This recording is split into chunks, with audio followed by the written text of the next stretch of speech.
22번 옳지 않은 거. 권리 남용 요건 중 권리 행사가 상대방에게 고통이나 손해를 주기 위한 것이라는 주관적 요건은 권리자의 정당한 이익을 결여한 권리 행사 여부는 객관적 사실들을 모아서 추인할 수 있다. 네, 특별히 뭐 권리는 뭐 저기 없죠. 2번 개설 경위를 불문하고 일반 공중의 통행이 아까 그 독점적 배타적 사용 수익권 공중에 이용하는 토지 그것도 또 나왔네요. 여기 일반 공중의 토지에 대해서도 공로가 되면 소유권 행사 제약을 받죠. 네. 소유권 행사 제약이라고 하니까 그 감정평가사 준비하시는 분들 그 토지보상관계법규에서 공익사업을 위한 토지 등의 취득 및 보상에 관한 법률 맨날 나오는 사회적 헌법 23조 사망 사회적 제약에 해당하느냐 보상을 해야 되는 특별 저기에 해당하느냐 저기죠. 3번 맞는 거고 지방자치단체 상대로 공로를 제공된 도로의 철거 점유 이전 또는 통행 금지를 청구하는 것은 법 질서상 원칙적으로 허용될 수 없는 권리 남용이라고 봐야 된다. 그쵸. 지금 공중에 이용되고 있는데 그거 저기 하면 일단 기본적으로 권리 남용이라고 보고 이게 다시 판례 내용들인데 이거 아까 그 독점적 배타적 사용수익권 그거 설명하면서 이건 공부를 좀 이렇게 판례를 좀 정확히 여러 개를 다 충분히 숙지를 해야 되는 파트라고 했어요. 맞는 거고 지하 부분도 어차피 공로로 제공되고 있으면 그 도로 밑에 지하 부분도 다 같이 지금 공로에 쓰고 있는 거지. 아니 지금 도로로 쓰고 있는데 그 밑에 지하 부분을 매설된 거 철거 구하면 그럼 지금 심술 부리는 거 아니에요 지금? 그럼 이것도 권리 남용이다. 해당하지 않는다라고 해서 틀린 거예요. 권리 남용이에요. 도로로 쓰고 있으면 그 밑에 뭐 뭔 관이 지나가든지 말든지 어차피 지금 토지 소유자는 그냥 일반 공중에 제공해가지고 자기가 이제 소유권에 기해서 사용 수익을 하든지 어디다 팔아먹든지 지금 못 쓰고 있는 상황이긴 한데 그게 지금 어차피 수인해야 되는 그런 상황이라면 그렇게 해서 그냥 그게 쓰도록 놔둬야지 그거를 지금 심술 부리는 거잖아요 지금.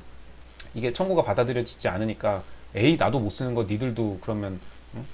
그 지하 부분에 뭐 저기 돼 있으니까 그럼 그 땅 위는 그렇다 치고 땅 밑에 그건 철거해 지금 이렇게 지금 한 거잖아요 지금 소유자가. 그러니까 그런 거 그럼 권리 남용이다 그거 그러지 마라 이렇게 하는 거죠. 23번 조건과 기한 민법 총칙 문제죠. 조건하고 기한이 이게 뭔지 불확정에 대한 거는 조건이고 그 발생하기는 하는데 다만 그 시기를 확정할 수 없는 그 알 수 없는 사람이 죽기는 죽어요. 사람이 죽기는 죽는데 언제 죽을지는 모른다. 그런 게 기한에 해당하는 거고 사람은 반드시 죽기 때문에 죽을지 안 죽을지는 확실히 알죠. 죽는다는 거를 확실히 알기 때문에 그건 조건이 될 수가 없죠. 이제 그런 식으로 조건과 기한을 구분해서 계약사항에 부과되는 것들이 조건인지 기한인지 따지는 그런 총칙 관련된 기본 내용 문제죠. 1번 옳지 않은 거 1번 조건의 성취로 인하여 불이익을 받을 당사자가 신의 성실에 반하여 조건의 성취를 방해한 때에는 그 조건이 성취한 것을 주장할 수 있다. 맞는 거죠. 너가 시험에 합격하면 자동차를 사줄게. 그랬는데 보니까 얘가 시험에 합격할 것 같아. 아니, 큰일 났네. 얘가 시험에 합격하면 자동차 사준다고 했잖아. 그럼 자동차 사줘야 될 거 아니야. 얘가 만약 합격해버리면은. 그러니까 합격을 못하게 하자. 그러면 자동차 안 사줘도 되니까. 사줄 일이 안 생길 거니까. 그렇게 해서 방해를 했어. 나쁜 놈이죠. 신의 성실에 반하기 때문에 그러면은 그 상대방은 그 수험생이었던 그 친구는 조건이 성취한 것으로 내가 시험 합격한 네가 방해 안 했으면 나 합격할 건데 네가 방해해가지고 저기 한 거니까 자동차 내놔라 할 수 있다는 거죠. 맞아요. 부관에 표시된 사실이 발생하지 않으면 채무를 이행하지 않아도 된다고 보는 것이 타당한 경우 이는 조건으로 보아야 된다. 발생하지 않으면 안 와도 된다.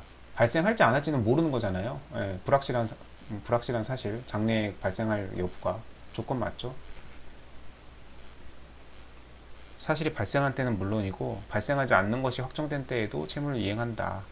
이거는 기한이죠. 불확정 기한. 예.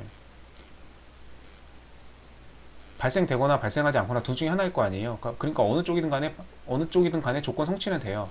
그렇기 때문에 언제 죽을지는 모르지만 죽기는 죽어요. 똑같은 논리죠. 기한으로 가야죠.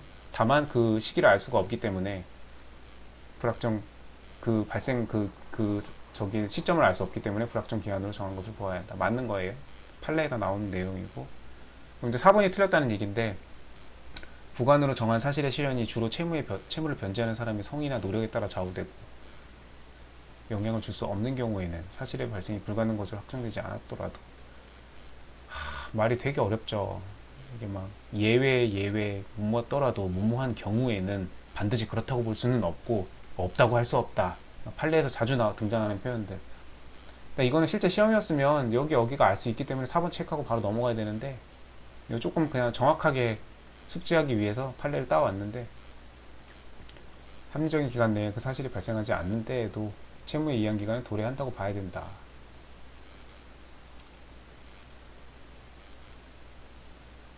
그렇죠? 이게 그 발생한 때뿐만 아니라 발생하지 아니하는 것으로 확정된 때에도 이행 기간은 도래한다. 이게 그 판례 생각나네요. 2차에서도 많이 나오는 판례인데 그 주택건설 사업 계획 승인을 받은 날로부터 이제 잔금 지급을 하는 걸로 하자.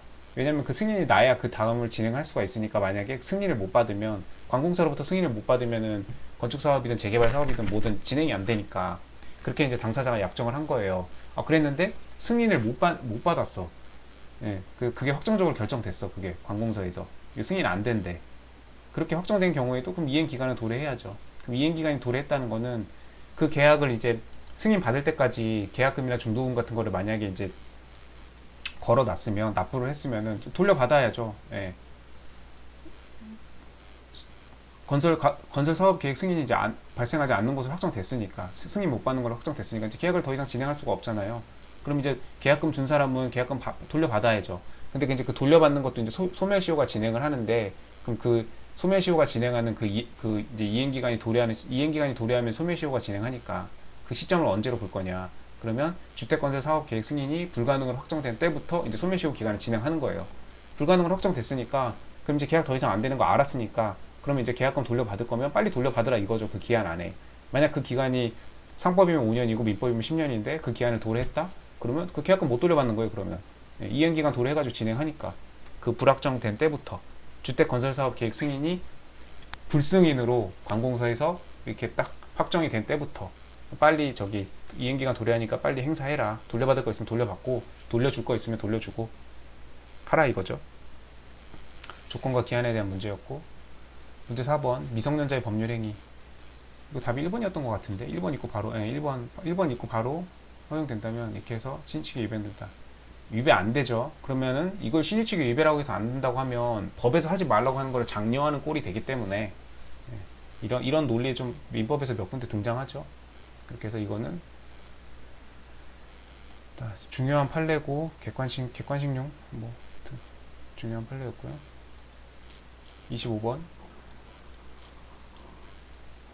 대리에 관한 설명 중 가장 옳은 것은 대리가 민법 114조부터 시작하나요? 그렇게 해서 뭐 무권 대리, 유권 대리, 표현 대리, 권한을 넘은 표현 대리 125조 대리권 수여 후에 저기 126조 권한을 넘은 129조가 뭐였더라? 하여튼 표현 대리 3개 이렇게 해서 대리에 관한 거. 대리는 뭐 엄청나게 2차에서도 많이 이 단독으로 숙제되는 게 아니라 여러 논점들이 이제 얽혀서 대리인이 처리하는 경우가 현실에서 많으니까 되게 중요한 파트고 이 옳은 거는 4번이었네요. 그러면은 처음부터 다 읽었다는 얘긴데 이거는 궁박과 경솔 무경험은 대리인을 표준으로 궁박은 본인을 표준으로 권한을 정하지 않는 대리인은 보이게 보존 이용 계량 보이게 대리인은 주인이 보이게 해야지 안 그러면 주인이 불안하죠. 대리인이 보이지 않으면 그렇게 해서 민법 몇 조였더라? 조문 문제고요. 처분행위는 할 수 없죠. 대리인은 이것도 맨날 나오는 복대리인은 본인의 대리인이지 이미 대리인이 복대리인을 선임했다고 해서 복대리인이 이미 대리인을 대리하는 게 아니다. 본인을 대리하는 거다. 주인을 대리하는 거지. 주인이 노비를 선임을 했는데 대리인으로 노비가 지가 바빠가지고 또 다른 노비를 복대리인으로 선임했다. 그러면 그 다른 노비는 노비의 대리인이 아니고 주인의 대리인을 하는 거지. 그렇죠. 이미 대리인의 대리가 아니고 본인을 대리하는 거예요. 뭐 대리 처음 공부할 때 마주치는 기본적으로 알고 있어야 되는 쪽이고 다 틀렸고 4번이 답이네요. 그럼 권한외의 법률행위한 경우에 권한을 넘은 표현 대리 126조 민법 126조 조문 그대로 나왔죠. 정당한 이유가 있는 때는 본인은 그 행위에 대하여 책임이 있다.